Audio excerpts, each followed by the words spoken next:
Engine की घरघराहट ही इस अंधेरी दुनिया में एकमात्र स्थिर चीज थी जो टूटे हुए डामर की एक पतली पट्टी पर उनका साथ दे रही थी।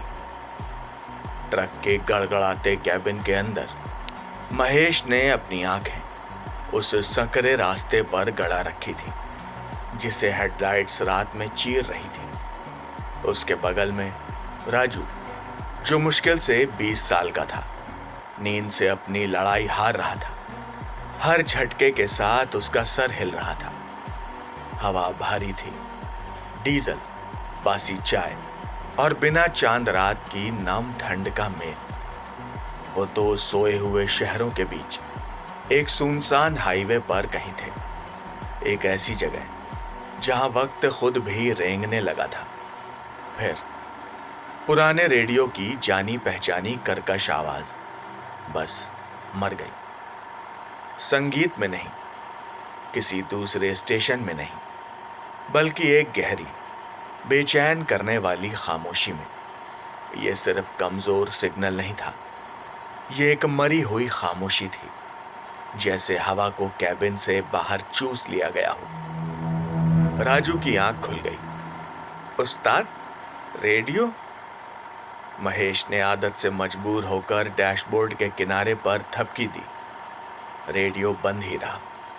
उसने नॉब घुमाया और स्टैटिक का एक ऐसा शोर हुआ कि राजू झल पड़ा। फिर से खामोशी, एक पूर्ण शून्य। तभी एक हल्का लहराता हुआ साया असाधारण रूप से बड़ा उनकी हेडलाइट की रोशनी के दूर किनारे से गुजरा। ये एक पल में आया और चला गया। आंखों का धोखा, महेश ने खुद से कहा। एक हिरन, एक बड़ी चिड़िया, जैसे कोई चमगादड़, लेकिन उसके हाथों के बाल सीधे खड़े हो गए। राजू पीला पड़ गया था। उसकी आंखें चौड़ी थीं, क्योंकि वो उस अंधेरे में घूर रहा था जहां साया था। उसने मुश्किल से थूक निगला। उसकी आवाज एक सूखी फुसफुसाहट थी। उस्ताद, तुमने वो देखा? महेश ने तुरंत जवाब नहीं दिया। उसने अपनी निगाहें सड़क पर टिकाए रखी। स्टीयरिंग व्हील पर उसकी उंगलियां सफेद हो रही थीं। ये आदमी और उसका हुनर भारत के हाईवे पर तराशा गया था। उसका चेहरा लंबी रातों और धूल भरी सुबहों का एक रोड मैप था। उसने स्टीयरिंग के पीछे 25 सालों में बहुत सी अजीब चीजें देखी थीं। भूत जो फड़फड़ाते हुए तिरपाल निकले, प्रेतों का शोर जो सिर्फ इंजन की शिकायत थी, डर एक ऐसी लग्जरी थी जिसे एक ट्रक वाला बर्दाश्त नहीं कर सकता था। डर आपसे गलतियां करवाता है। अरे कुछ नहीं था राजू, महेश ने कहा। उसकी आवाज नॉर्मल और गंभीर थी। इसका मतलब तसल्ली देना था। बस एक नील गाय थी, वो इस रास्ते पर बहुत हैं। सो जा बच्चे, डिपो पहुंचने में अभी 6 घंटे और हैं। राजू को शायद तसल्ली नहीं हुई थी। वो इस जिंदगी में नया था। एक ऐसे गांव से आया था जहां सबसे अंधेरी कहानियां आग के चारों ओर दबी आवाज में सुनाई जाती थी, ना कि एक अकेले हाईवे पर जी जाती थी। उसके लिए ट्रक के बाहर का अंधेरा सिर्फ रोशनी की कमी नहीं थी, ये जिंदा महसूस हो रहा था। उसने अपनी माँ और बहन को घर पैसे भेजने के लिए महेश के हेल्पर के तौर पर यह नौकरी ली थी। वो शहर की रोशनी और एक बेहतर जिंदगी का सपना देख रहा था। उसने इन आधी रातों की दौड़ों के कुचलने वाले अकेलेपन का हिसाब कभी नहीं लगाया था। ये नीलगाय जैसा लग तो नहीं रहा था उस्ताद, राजू ने जोर देकर कहा। उसकी आवाज थोड़ी कांप रही थी। ये बहुत तेज था और बड़ा, कुछ गड़बड़ तो नहीं था? महेश ने एक लंबी थकी हुई आह भरी। रात के 2 बजे एक खाली सड़क पर सब कुछ गलत लगता है। तुम्हारा दिमाग तुम्हारे साथ खेल खेलता है। रात में गाड़ी चलाने का पहला नियम, सड़क पर भरोसा करो, अपनी आंखों पर नहीं, समझे? चलो थोड़ा आराम कर लो। अपनी बात को साबित करने के लिए महेश ने सीटों के बीच फंसे चाय के थर्मस के लिए हाथ बढ़ाया। उसने एक कप गुनगुनी मीठी चाय डाली और राजू को दी। यहाँ, ये लो, पियो, अपने दिमाग को थोड़ा हल्का करो। राजू ने कप लिया। उसके हाथ कांप रहे थे। उसने फिर से खिड़की से बाहर जंगल के ठोस अंधेरे में झांका, जो अब नेशनल हाईवे के किनारे था। पेड़ पुराने और गांठदार थे। उनकी टहनियां ट्रक के लिए कंकाल की उंगलियों की तरह पहुंच रही थीं। उसने ढाबों पर बाकी ड्राइवरों को सड़क के इस हिस्से के बारे में बात करते सुना था। वो इसे काला जंगल वाला रास्ता कहते थे। काला जंगल, एक ऐसी जगह जहां मुसाफिर गायब हो जाते थे। एक ऐसी जगह जिससे आप आधी रात के बाद बचते थे। उसने इसे नए लोगों को डराने के लिए नशे में धुत ड्राइवरों की लंबी कहानियों के तौर पर खारिज कर दिया था।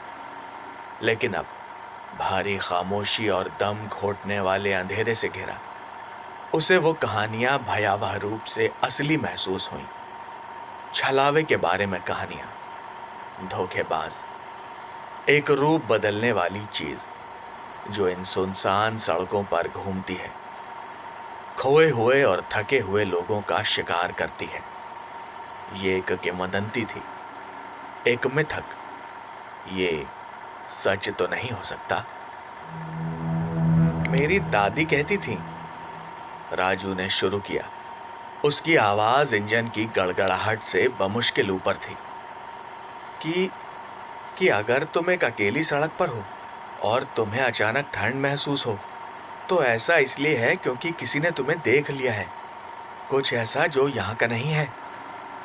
महेश ने उसे एक तीखी नजर से देखा। और मेरे बाबूजी कहते थे कि खाली दिमाग शैतान का घर है। अपने सर को इस कचरे से भरना बंद करो। ये सिर्फ एक सड़क है। हम माल पहुंचाते हैं, हमें पैसा मिलता है, हम घर जाते हैं। बस यही एक कहानी है जो मायने रखती है, समझे? लेकिन जैसे ही उसने ये कहा, महेश ने अपने पेट में भी एक ठंडी गांठ को कसते हुए महसूस किया। मरा हुआ रेडियो एक बात थी, साया दूसरी बात थी, लेकिन कुछ और था। एक एहसास, एक भारी चौकस मौजूदगी जो उन पर चारों ओर से दबाव डाल रही थी। उसने स्टीयरिंग और कसकर पकड़ लिया, पुराने ट्रक को थोड़ा और तेज धकेल दिया। जितनी जल्दी वो काला जंगल से बाहर निकलेंगे उतना अच्छा होगा। महेश एक प्रैक्टिकल आदमी था, एक ऐसा आदमी जो डीजल और स्टील पर भरोसा करता था। लेकिन वो गांव में भी बड़ा हुआ था और वो जानता था कि कुछ कहानियां एक भयानक सच्चाई के बीच से पैदा होती हैं। और आज रात, बहुत लंबा वक्त गुजरने के बाद, पहली बार महेश को डर लगने लगा था। वो एक तनाव भरी खामोशी में 1 घंटे तक गाड़ी चलाते रहे। अकेला इंजन ही था जो आवाज कर रहा था, एक भयानक, हर तरफ फैले सन्नाटे में, जैसे मध्यम चलती दिल की धड़कन। सड़क आगे बढ़ती गई, एक सी, वही काले पेड़, वही फटा डामर। राजू एक बेचैन, असहज नींद में सो गया था और महेश अपने ख्यालों और बढ़ते हुए डर के साथ अकेला था। उसने खुद से तर्क करने की कोशिश की। लंबे घंटे, थकान, गांव की पुरानी डरावनी कहानियां, ये सब उस पर हावी हो रहा था। वो एक पेशेवर था, उसे अपना ध्यान काम पर लगाने की जरूरत थी। उसने अपनी आंखें सड़क के बीच में सफेद लाइन पर टिका दी और उसे अपना रास्ता दिखाने दिया। तभी उसने एक मील का पत्थर देखा। ये पुराना, मौसम से खराब पत्थर था। आधा खरपतवारों ने निगल लिया था।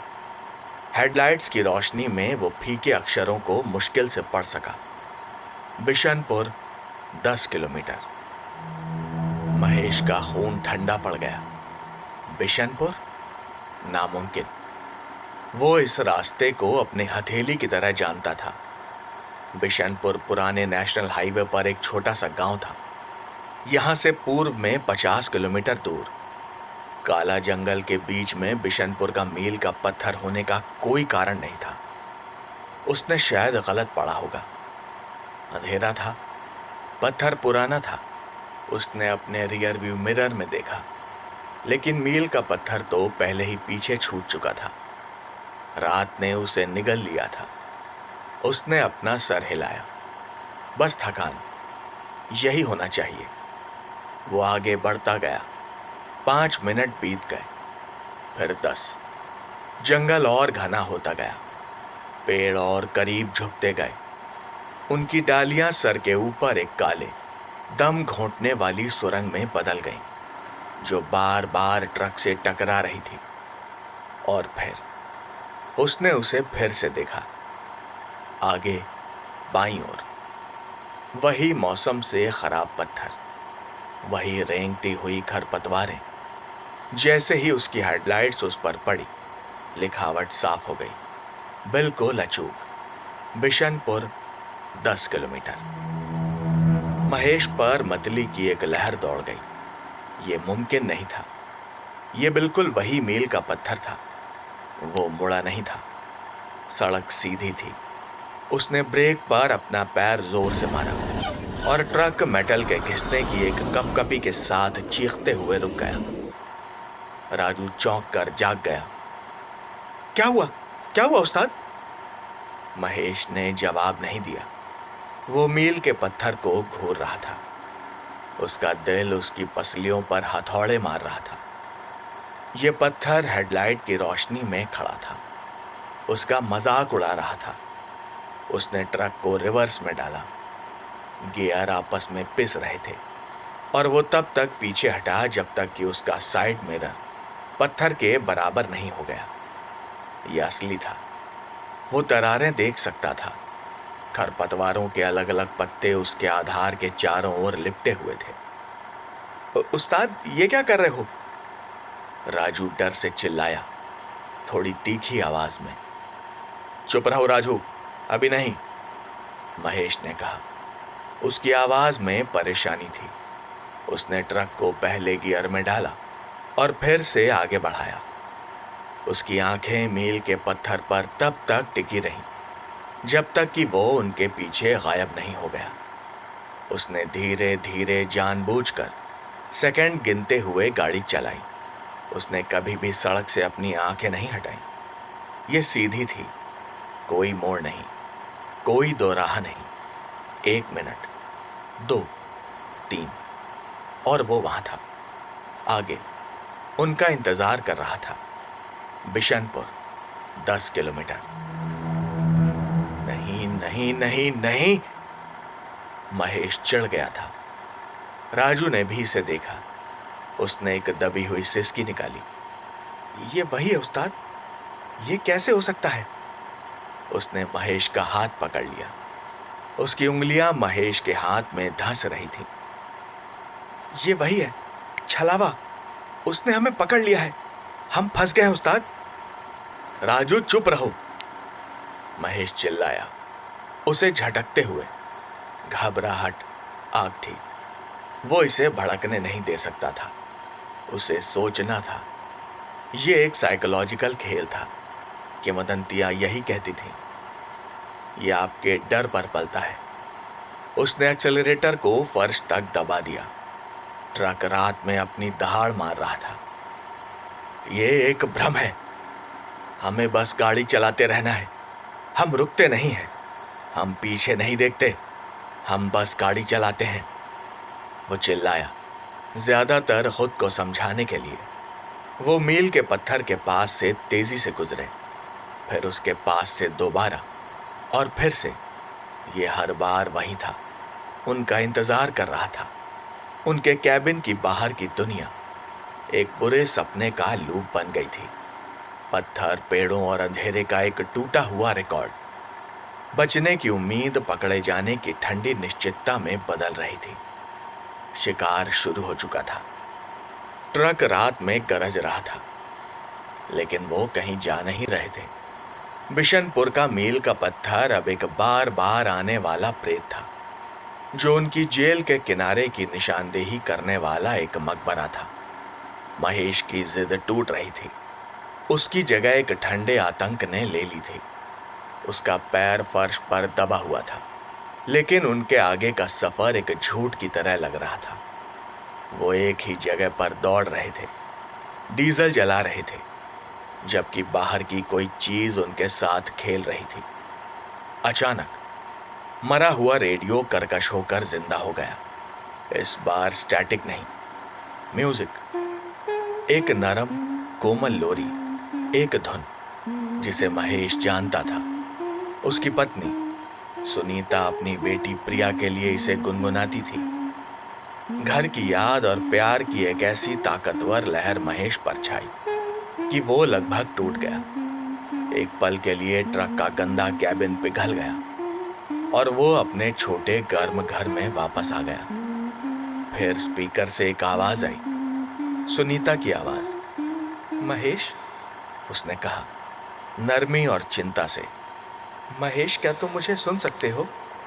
वापस मुड़ जाओ, तुम गलत रास्ते पर चले गए हो। आगे की सड़क टूटी हुई है, जमीन धंस गई थी। प्लीज वापस मुड़ जाओ।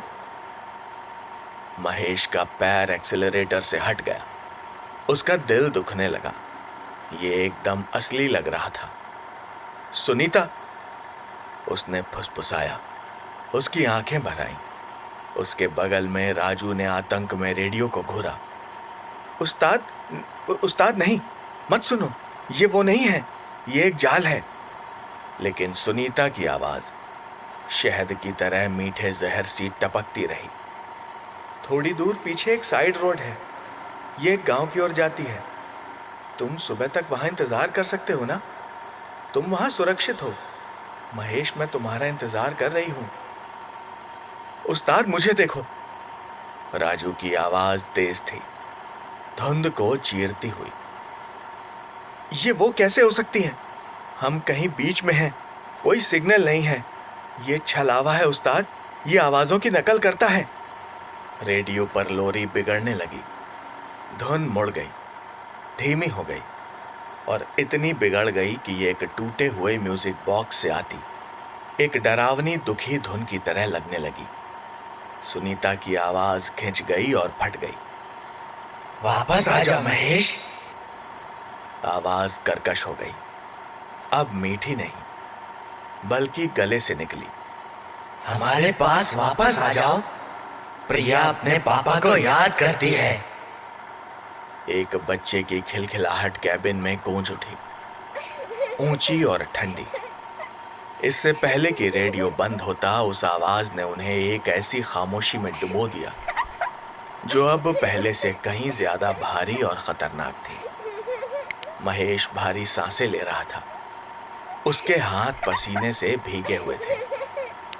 भ्रम टूट गया था और अपने पीछे डरावनी यादों का एक कड़वा स्वाद छोड़ गया था।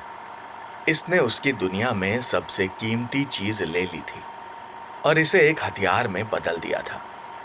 ये सिर्फ एक राक्षस नहीं था, ये एक परजीवी था जो यादों, प्यार और डर पर पलता था। शुद्ध सफेद गरम गुस्सा महेश के मुंह से उमड़ पड़ा। हरामजादे! जैसे कि जवाब में हेडलाइट्स में एक नया प्रेत प्रकट हुआ। सड़क के बीच में एक औरत खड़ी थी। वो एक झिलमिलाती लाल साड़ी में लुभावनी लग रही थी। उसकी खूबसूरती इस दुनिया से परे थी। उसने अपना हाथ बड़ी नजाकत से उठाया और उन्हें रुकने का इशारा किया। महेश जरा भी हिचका नहीं। उसने अपना पैर एक्सेलरेटर पर रखा और दबा दिया। वो बड़बड़ाने लगा। उसके शब्द एक मंत्र बन गए। ये असली नहीं है, ये असली नहीं है, ये असली नहीं है। उस्ताद, हम उसे ठोक देंगे, राजू चिल्लाया। वो बस कुछ ही फीट दूर थे। औरत के सुंदर चेहरे पर जरा भी डर नहीं दिखा। ये एक चौड़ी, अविश्वसनीय रूप से बड़ी मुस्कान में बदल गया, जिसमें सुई जैसे नुकीले दांतों की कतारें दिखाई दी। उसकी आंखें जो कभी गर्म थी अब एक नफरत की आग से चमक रही थी। जैसे ही ट्रक उसे टक्कर मारने वाला था, वो धुएं की तरह कहीं घुल गई, हवा में घूमकर ट्रक के चारों ओर लिपट गई।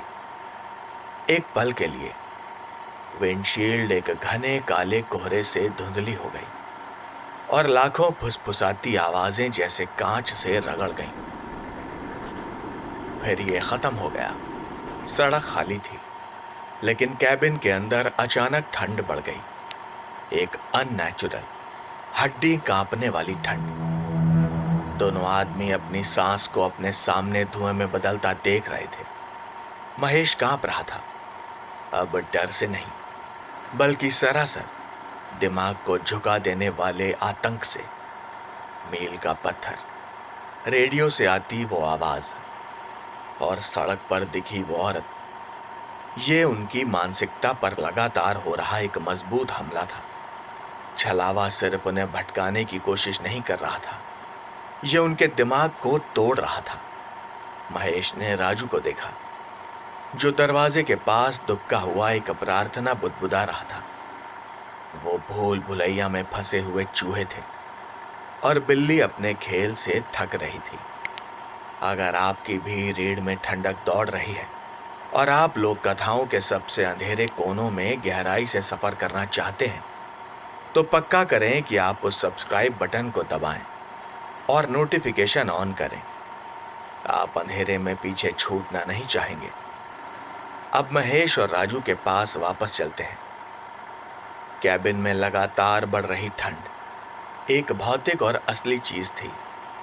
ये उनके कपड़ों से चिपक गई थी और उनकी हड्डियों में रिस रही थी। महेश ने हीटर ऑन किया, लेकिन जो हवा निकली वो भी उतनी ही बर्फीली थी। खेल बदल गया था। शायद वो जो भी था अब उनके साथ अंदर था। महेश ने अपने डर पर काबू पाने की कोशिश की। उसका गुस्सा एक पक्के इरादे में बदल रहा था। ये चीज डर पर पलती थी, वो उसे और डर नहीं देगा। उसने एक दृढ़ आवाज में कहा, राजू, मेरी बात सुनो। तुम जो कुछ भी देखो या सुनो वो असली नहीं है, समझे? ये सब एक झूठ है। राजू ने अपनी खून सी लाल आंखें खोली। लेकिन हम एक झूठ से कैसे लड़ें उस्ताद? महेश ने जवाब दिया। उसकी निगाहें सड़क पर टिकी थीं। हम नहीं लड़ेंगे राजू, हम इससे नहीं लड़ सकते। हम इसे अनदेखा करेंगे, हम इससे बचेंगे।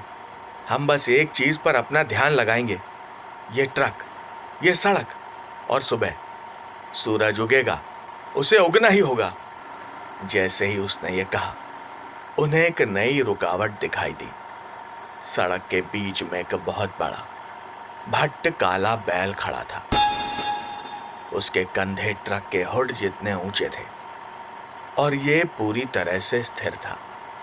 उसका सर झुका हुआ था और उसके चेहरे से अंधेरे में रोशनी के दो बिंदु एक सुलगती लाल आग से जल रहे थे। ये जैसे खुद किसी नफरत की आग और भूख से बना हुआ था। महेश सहज रूप से धीमा हो गया। हर ड्राइवर किसी भी आवारा जानवर को मारना नहीं चाहता, लेकिन ये कोई साधारण जानवर नहीं था। ये पुरानी प्राचीन कहानियों का एक जीता जागता निशान था। राजू फुसफुसाया, ये वही है, ये वही है उस्ताद, ये उसके रूपों में से एक है। बैल हिला नहीं, वो बस वहीं खड़ा रहा, उनके रास्ते को रोके हुए। उसकी चमकती लाल आंखें उन पर टिकी थीं। ये एक चुनौती थी, रुको या आगे बढ़ो। महेश को रुकना सरेंडर करने जैसा लगा। महेश ने दांत पीसते हुए एक्सीलरेटर पर अपना पैर जोर से मारा। कुछ पकड़ लो राजू। ट्रक राक्षसी रूप से दहाड़ा। लाल आंखें और तेज जल उठी। आखिरी पल में बैल ने एक आवाज निकाली, रंभाना नहीं, बल्कि एक धीमी गले से निकली दहाड़ जो ट्रक के चेसिस को जैसे कंपा गई। और फिर वो भी ठीक उसी औरत की तरह एक काले धुएं में अंधेरे में घुल गया। लेकिन इस बार कुछ और भी हुआ। कुछ अलग। जैसे ही वो उस धुएं से गुजरे, इंजन लड़खड़ाया, एक दो बार खांसा और मर गया। अपनी रफ्तार पर आगे बढ़ते बढ़ते ट्रक पूरी तरह से रुक गया। खामोशी। महेश ने चाबी घुमाई, कुछ नहीं। उसने फिर कोशिश की, बस एक कमजोर मरी हुई क्लिक। राजू का सब्र टूट रहा था। वो रोने लगा। नहीं, नहीं, नहीं, ये उसी ने किया है उस्ताद। उसने इंजन बंद कर दिया। महेश की आंखें चारों ओर घूमी। उनके बाईं ओर पेड़ों के बीच से पानी की एक हल्की सी चमक। एक छोटा तालाब, उसकी सतह पूरी तरह से शांत और काली। पुरानी कहानियां उसके दिमाग में भर गईं। छलावे की ताकत पानी के पास मजबूत होती है। वो इन्हें यहां झुंड में ले आया था। महेश ने राजू को लगभग ऑर्डर दिया, उधर मत देखना राजू, पानी को मत देखो, अपनी आंखें बस ट्रक के अंदर रखो और सड़क पे। जंगल से एक नई आवाज आनी शुरू हुई। एक बच्चे के रोने की आवाज। एक कमजोर दयनीय रोना जो सबसे बुनियादी इंसानी भावनाओं को टटोलता था। यह आवाज तालाब के किनारे से आती हुई मालूम पड़ रही थी। राजू का सर आवाज की ओर पलटा। एक बच्चा, उस्ताद, वहां एक बच्चा है। यह बच्चा नहीं है, ये वही है। यह हमें बाहर निकालने की कोशिश कर रहा है। गाड़ी से बाहर मत निकलना राजू, और पानी की तरफ मत देखना। रोना और तेज हो गया। जल्दी ही इसमें और आवाजें भी शामिल हो गईं। मदद के लिए चिल्लाता एक आदमी, सिसकती हुई एक औरत, दुख का एक कोरस। ये सारी आवाजें काले पानी की तरफ से ही आ रही थी। फिर कोलाहल में एक नई आवाज भी शामिल हो गई। एक ऐसी आवाज जिसने राजू को जमा दिया। राजू बेटा, क्या वो तुम हो? ये उसकी मां की आवाज थी, अचूक, कमजोर और आतंक से भरी। राजू दरवाजे के हैंडल के लिए हाथ पैर मारने लगा। अम्मा, अम्मा, हम यहां हैं। नहीं राजू, चुपचाप बैठो। महेश ने सीट के पार झपट कर राजू को दरवाजे से सटा दिया। लड़का संघर्ष कर रहा था।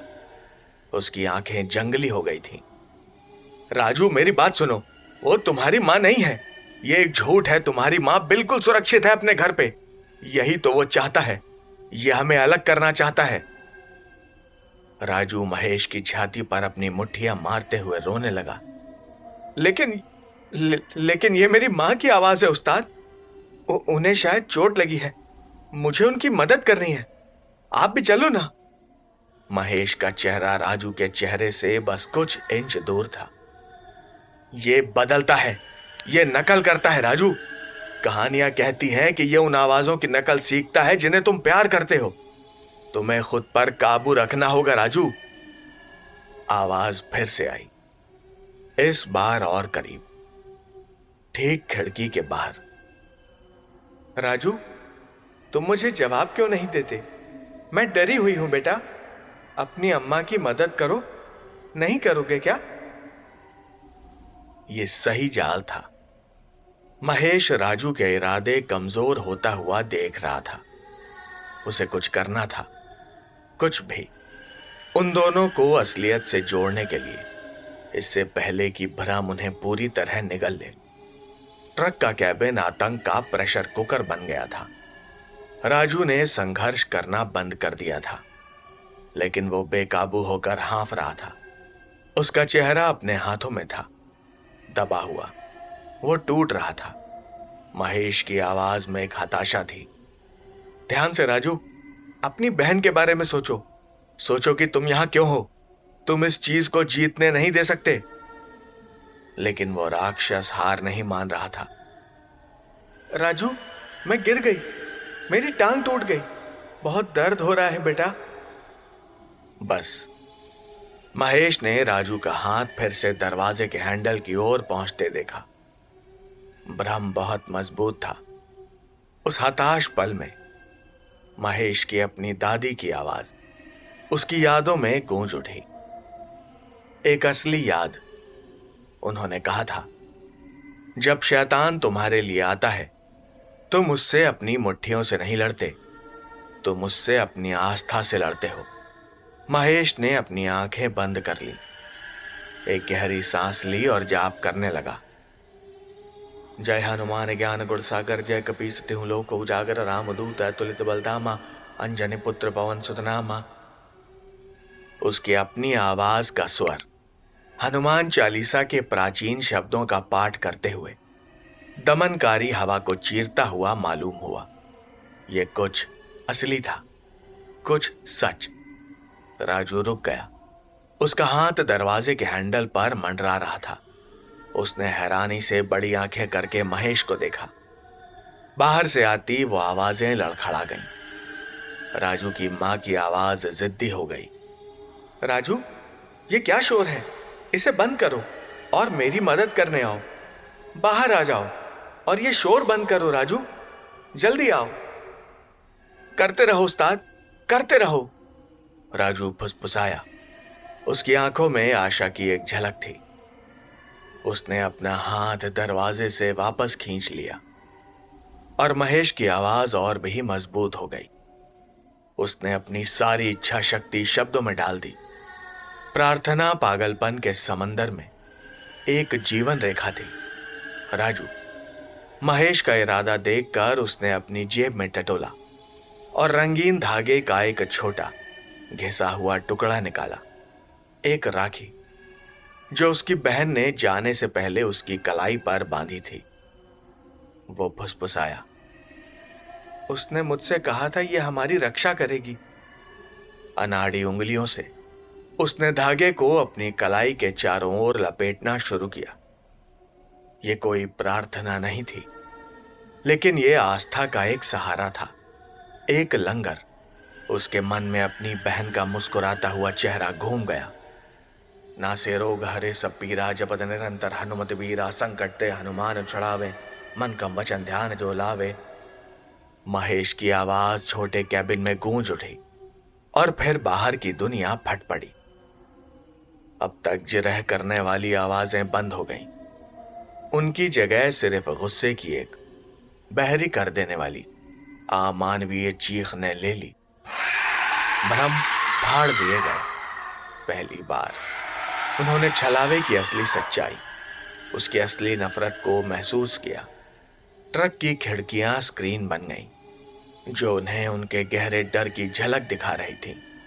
महेश के लिए उसका ट्रक कुचला हुआ और जलता हुआ। राजू के लिए उसके परिवार का घर आग में स्वाहा। ट्रक बहुत हिंसक रूप से हिलने लगा, जैसे कोई बहुत बड़े अनदेखे हाथ उसे फाड़ने की कोशिश कर रहे हो। आवाज, चीखने, मेटल के खुरचने और राक्षसी दहाड़ों का एक तूफान थी। चमकती लाल आंखों वाले काले आकार ट्रक के चारों ओर घूम रहे थे। उस सुंदर औरत का चेहरा अब सड़ा हुआ और कंकाल, विंडशील्ड पर दबा हुआ। उसका जबड़ा एक मूक चीख में खुला हुआ। काला बैल बार बार ट्रक के किनारे से आकर टकरा रहा था, लेकिन अंदर महेश और राजू डटे रहे। महेश ने जाप करना बंद नहीं किया। उसकी आवाज तूफान में मजबूत खड़े एक पेड़ जैसी थी। राजू अपनी कलाई पर बंधी राखी को घूरता रहा। उसकी पूरी दुनिया उसे एक रंग के बिंदु तक सीमित हो गई। उन्होंने अपनी अपनी आस्था, अपने लंगर ढूंढ लिए थे। उन्होंने भ्रमों पर दरवाजा बंद कर दिया था और बाहर का राक्षस चिढ़ रहा था। यह इच्छा शक्ति की लड़ाई थी और वो अपनी पकड़ अपनी आस्था पर बनाए हुए थे। यह हमला एक अनंत काल जैसा लगा। कोलाहल ट्रक और उनके दिमाग पर बरसता रहा, लेकिन महेश और राजू डटे रहे।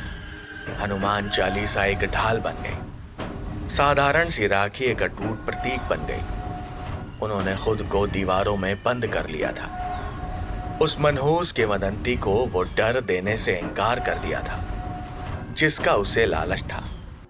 और फिर जितनी अचानक से ये शुरू हुआ था। ये रुक गया। ट्रक का कांपना बंद हो गया। चीखें गायब हो गईं।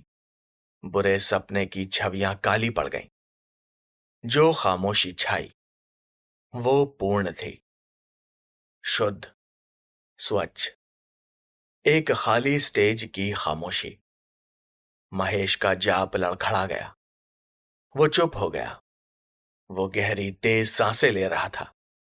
राजू ने धीरे धीरे अपना सर उठाया और चारों ओर देखा। यह फिर से ट्रक का एक आम सा कैबिन था। गंदा, डीजल की महक वाला और नॉर्मल।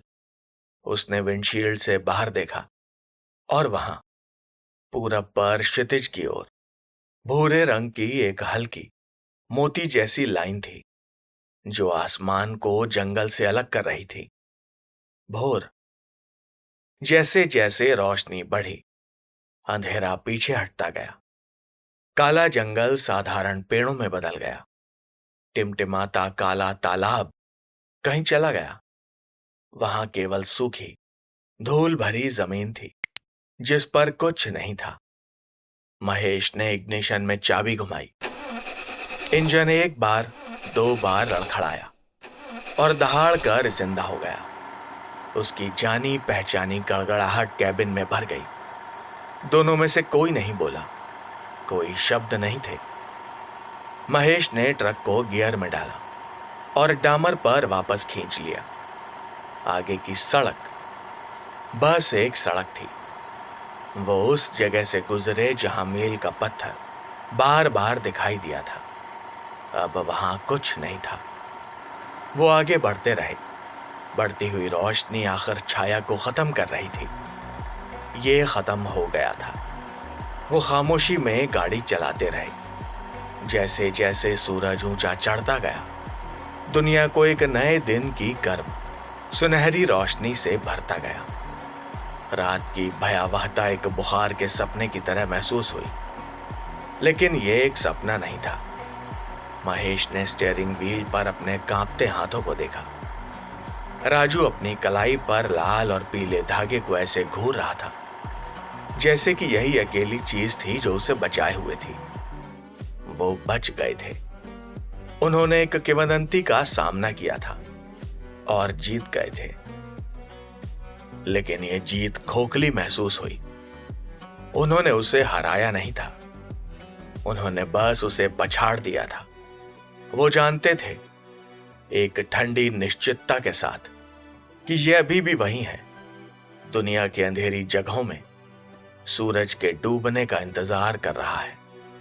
एक खाली सड़क पर अगले आने वाले मुसाफिर का इंतजार कर रहा है।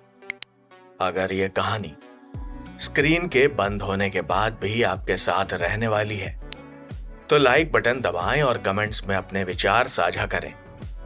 इन हालात में आपने क्या किया होता? और उन कहानियों के लिए जो आग की रोशनी के ठीक परे के अंधेरे का पता लगाती है, पक्का करें कि आप सब्सक्राइब्ड हैं। अगली बार तक लंबी सड़कों पर महफूज रहें, क्योंकि अंधेरी सड़कों पर भी भूत